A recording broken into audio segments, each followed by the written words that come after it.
Hello, this is KYC News. We have provided you with relevant and reliable information for the day. First and foremost, we wish him good health and heartfelt desire. Here are the main points.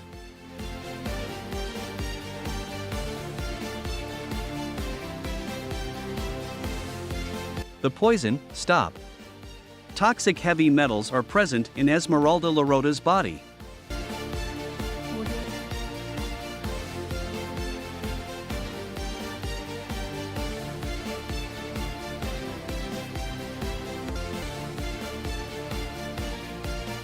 The poison, stop. Toxic heavy metals are present in Esmeralda Lerrota's body. Her kidneys, stomach, head, lungs, skin, amount of energy, and mental wellness are all impacted. She occasionally feels pain over her entire body. She's not by herself. Indigenous groups in the region had known for some time until a study published in 2021 validated it scientifically and in more depth than before. It's poisoning them. Approximately 78% of those polled in 11 towns near Glencore's Tintay Antapaque mine in Espina, Cusco, had dangerously high amounts of heavy metals and hazardous chemicals in their blood or urine, primarily arsenic, manganese, cadmium, lead, and mercury. Despite mounting evidence of water poisoning, neither the Peruvian government nor the firm have taken any action to address the negative effects on public health. Esmeralda, an indigenous person from the Kana tribe, said during a visit to the UK last week that although the water smells horrible, there isn't any other option. Rainwater collection is insufficient to meet their demands. Water is essential to life. Our pets are sick and perishing. Deformities and stillbirths are increasing. We cannot purchase or sell their meat. Our revenue is dwindling.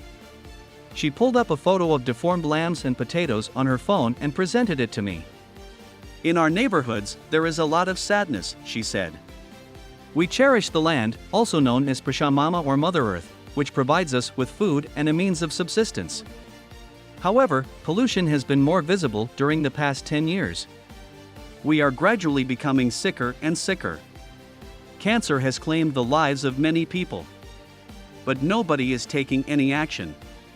Nobody is accepting accountability. The waterways are not being treated or cleaned. Our legal rights are not being upheld.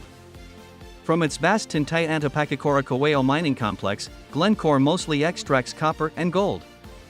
The Anglo-Swiss giant's plans to dramatically expand operations and the possibility that it will continue mining in the region for another 25 years add to the residents' concerns. Locals and environmental experts think that the mine's tailings dam is discharging poisonous waste into the water supply of the neighborhood. While acknowledging that there had been spills, Glencore insisted that the water sources close to the complex are naturally unfit for drinking. With the exception of copper, none of these elements are manufactured or generated as a result of the company's operations, Glencore stated in a written response to New Internationalist, citing a scientific investigation that revealed residues from 11 heavy metals in ranges that do not concern toxicity.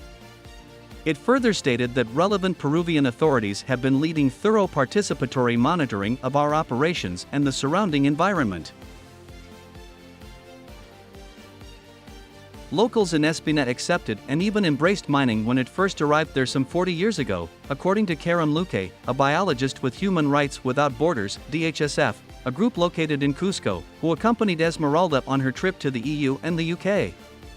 However, she claims that it turned into like a false lover, promising prosperity, employment, and progress, but instead bringing about pollution, social unrest, and health problems. State-owned and without first consulting locals, the first mine. Communities, because at the time, it was not required by law. It was privatized under the administration of former President Alberto Fujimori, whose ownership was then sold to BHP Billiton, Xstrata, and Glencore in 2013. When it was discovered that nearby rivers contained high levels of contamination in 2012, the mine became the center of a significant societal conflict. There have been ongoing issues ever since Glencore took over the mine in 2013, claimed Karam. Defenders of indigenous peoples and the environment have frequently faced off against state and private police whose main goal is to safeguard mining interests. Peru's economy is dominated by mining, which generates 10% of the country's GDP and 60% of its export revenue. When environmental and human rights activists defy corporate interests, violence is frequently utilized against them. The country's judicial system is much more frequently utilized against environmental advocates than its polluters, and protest is criminalized. Oscar Malahuanca, the previous mayor of Espina, is an illustration. Prior to his sudden death in March of this year, Malahuanca supported mining-affected communities and endured over a decade of unwarranted legal harassment.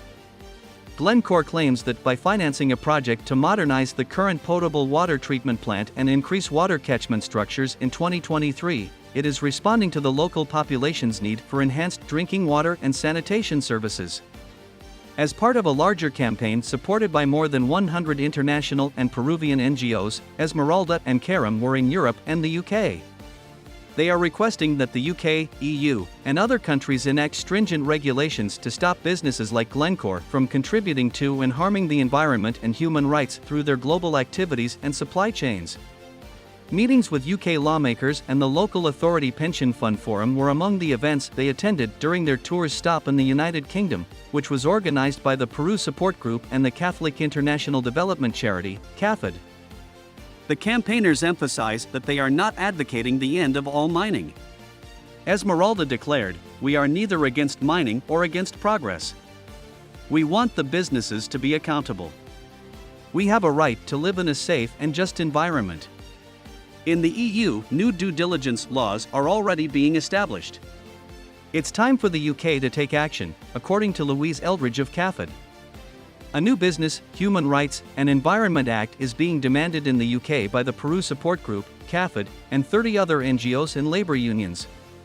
For the purpose of preventing abuse and holding businesses accountable when they fail to prevent harm, this would require due diligence in the areas of human rights and the environment in supply chains.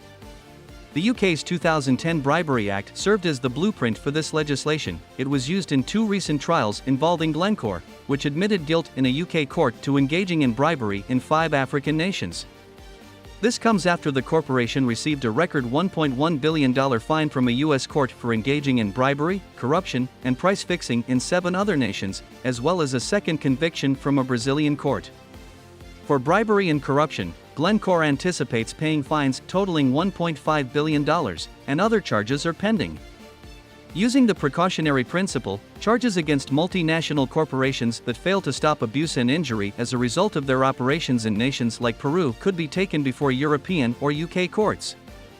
Additionally, activists are working to pass a due diligence law in Peru. The largest mining investor in Peru comes from the UK. Investors, particularly pension funds, have a responsibility but can also exert pressure on businesses that are allegedly putting the environment and the lives of people in danger. London serves as the primary international financial hub for the trading of minerals, and the London Metals Exchange has the authority to refuse enterprises who act responsibly listing. Human rights and pandemic profits. According to the UN Charter of Human Rights, everyone has the right to access water, hence Peru as a signatory state is responsible for protecting this right for its citizens. The controversial Marxist president of Peru, Pedro Castillo, vowed to address toxins when he took office. The health ministry estimates that 10 million people in Peru, a country heavily dependent on mining, are at danger of exposure to hazardous chemicals and heavy metals.